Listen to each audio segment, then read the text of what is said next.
Hello, and welcome to MedEvidence Articles, where we encourage community research and education with weekly articles.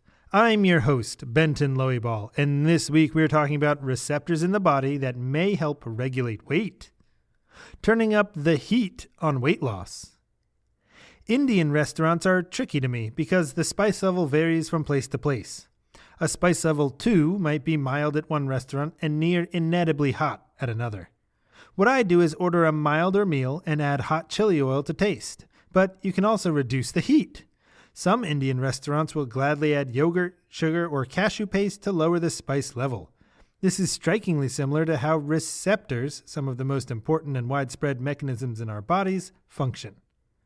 Receptors are proteins in the body that interact with a ligand. Ligands are typically molecules or proteins, and when a ligand attaches to a receptor, the receptor makes a change to the cell it's attached to. These changes can range from letting extra salt into the cell to mounting a defense response if the ligand is part of a bacterium, for instance. The same receptors can produce different effects in different parts of the body, depending on what they're attached to.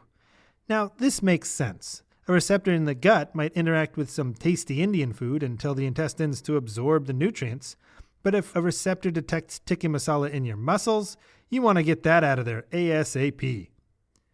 Having the same receptor in different places is smart thinking by the body, but it can pose real problems when it comes to medicine.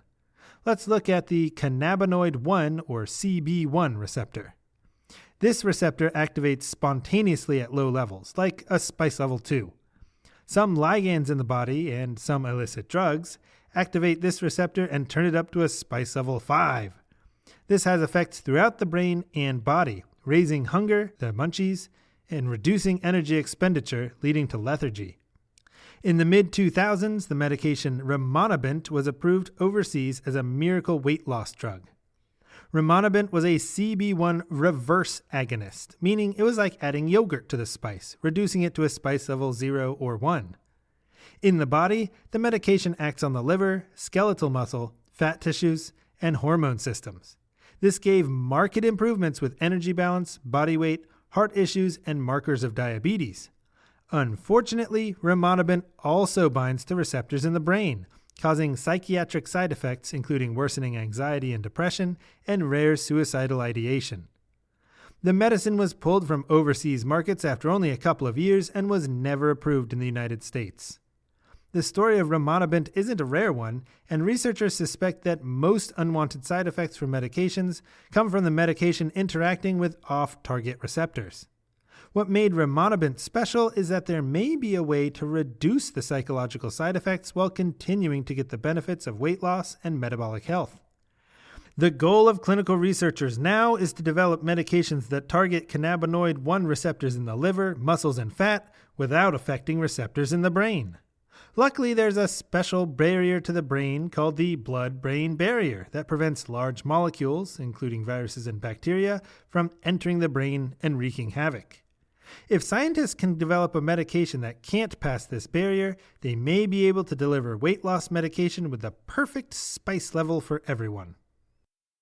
Thanks for joining us on this week's episode of MedEvidence Articles. If you'd like to know more, all of our descriptions are linked in the podcast description below. You can also visit our website at medevidence.com.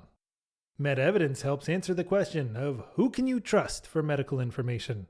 The MedEvidence platform provides valuable information about many medical issues and the insights of evidence-based medicine. MedEvidence educates audiences through engaging and entertaining magazines, podcasts, videos, articles, and presentations. We strive to bring together diverse voices of top-level medical professionals, researchers, and experts to provide unique and engaging content that uncovers the truth behind the data. For more great content, including discussions by physicians and subject matter experts, check out the MedEvidence podcast. My name is Benton, and we'll see you next week.